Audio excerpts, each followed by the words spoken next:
যখন খালেদা জিয়ার পক্ষে জয়নাল হাজারী খুলনায় যখন ট্রেনে গুলি করা হয়, তখন এই ঢাকা উত্তর না ঢাকা পুরো মহানগরীর বিএনপির সাদেক হোসেন খোকা ওনার নেতৃত্বে ইংলিশ রোডে কোন এক দরবারে গেছিলাম এবং জাজাল মিছিল আমার সামনে ছিল নাজিমুদ্দিন পিন্টু, খাইরুল কবির খোকন, আমানুল্লাহ আমান, এই সমস্ত মিলন এবং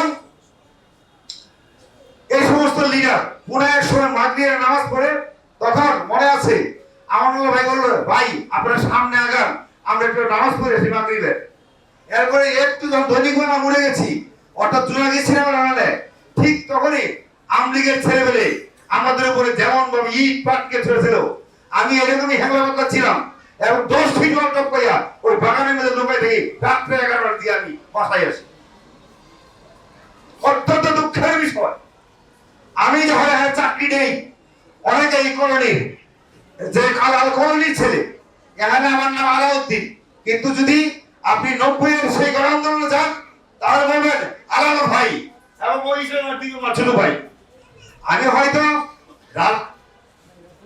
যাই হোক, এখন আমাকে এই এলাকার লোকেরা আমাকে স্কুলে ঢুকাইছে, আমি তার পার্টনার্স গ্রুপে চাকরি করতাম, শিফট ইনচার্জ, আর 25 জন সুপারভাইজার ছিল, আমি ছিলাম প্রোডাকশন ম্যানেজার।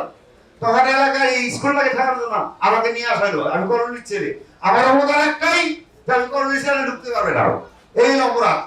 তাহলে যাবো আমার নিয়োগপত্র পাইলাম, 6 দিন করে যোগদান করলাম এবং আমাদের কোনো অবস্থায় 9-10 কাজ দেওয়া হয়নি এবং বলেছেন যে এ তো 94 ফিজি করছে, চাকরি দিছে 2000 আগে, মনে আসেনি? আমি তো মনে না থাকার বাদ দিয়ে একটা ক্লাস দিলে কি বেশি শর্ত যাবে কি? ওই যে 2001 সালে শর্ত ধরে কেমিস্ট্রি ক্লাস দিলাম, আজ পর্যন্ত এই কেমিস্ট্রি রাজত্ব আলাউদ্দিন করে আসছে। যাই হোক, এ ধরনের কষ্টের কথা আমি হয়তো পরিবেশ পেয়েছি এবং বলতেছি।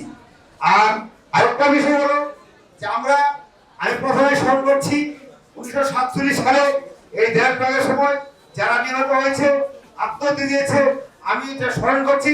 52 সালের ভাষা আন্দোলন আমি স্মরণ করছি এবং 71 বীর মুক্তিযোদ্ধা যেখানে জীবন্ত কিংবদন্তি আমাদের সামনে বসে আছে, আজকে প্রধান অতিথি বীর মুক্তিযোদ্ধা মোহাম্মদ আব্দুল সালাম,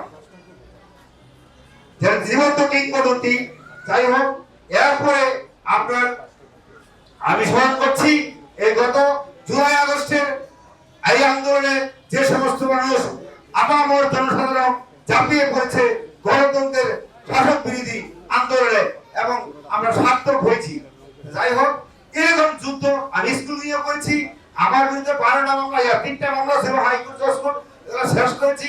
আজকে আপনারা যে বিল্ডিং করতেছেন এটা বিগত সরকারের আমলের হয়ে গেছে। আর পুরান বিল্ডিং এর প্রথম তলা এই খন্দকার মাহমুদ সাহেব 42 লক্ষ টাকা অনুদান দিয়েছিল এবং দ্বিতীয় থেকে এবং পঞ্চম তলা স্কুলের বিদ্যালয়ের নিজস্ব টাকায় হয়েছে। এই জমিন যদি বিদ্যালয়ের নিজস্ব টাকা আমরা কিনেছি আমরা শিক্ষকরা, আমরা প্রত্যেকেই শিক্ষকের অবদান, আমার একা কোনো অবদান না। আমি সবাইকে বলতে চাই এবং তাদেরকে স্মরণ করতে চাই এবং আমার সামনে অনুষ্ঠান আপনার এসএসসি 26 সালে যে সমস্ত অভিভাবক শিক্ষার্থী আছে, শুধু সামান্য একটা মেসেজ দিয়ে আমি আমার বক্তব্য শেষ করতে চাই।